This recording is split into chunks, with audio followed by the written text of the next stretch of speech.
Yes, be ready. Start. Contention raised by the counsel for the applicant is that PW1 was suffering with a serious ailment like chikungunya, and so he could not examine himself in the court on a few dates, and adjournment was sought and also granted by this court. But later on, at some stage, the adjournment was refused and evidence of PW1 was closed in the midway. This closure of his evidence is likely to cause serious prejudice to the interest of the prosecution.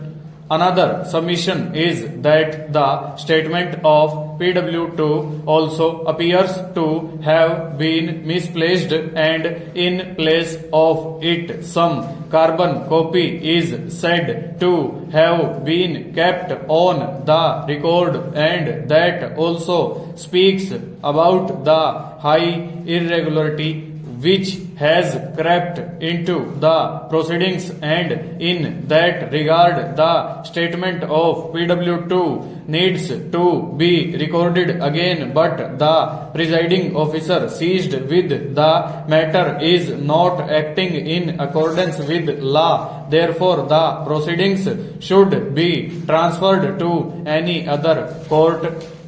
While rebutting the submissions placed by applicant's counsel, it was pointed out by Shri Rahul Chaturvedi, learned counsel for the opposite party number 2, that the matter has already reached at its terminating stage, and the transfer application has been moved only with the object to scuttle and stall the proceedings.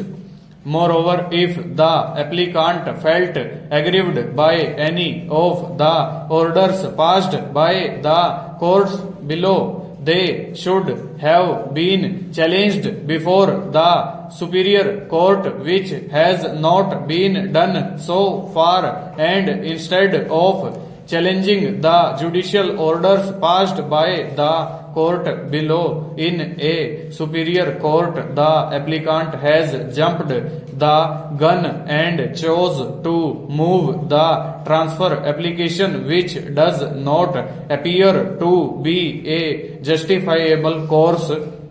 It was also pointed out that the accused are in jail, and any unnecessary prolongation of proceedings will seriously prejudice the rights of the accused. All the contentions which have been placed by the applicant's counsel appear to be in the nature of criticism of the orders passed in judicial capacity by the trial judge. If any order makes the applicant aggrieved, he should have challenged the same in the superior court, adopting proper legal recourse, but the same does not appear to have been done.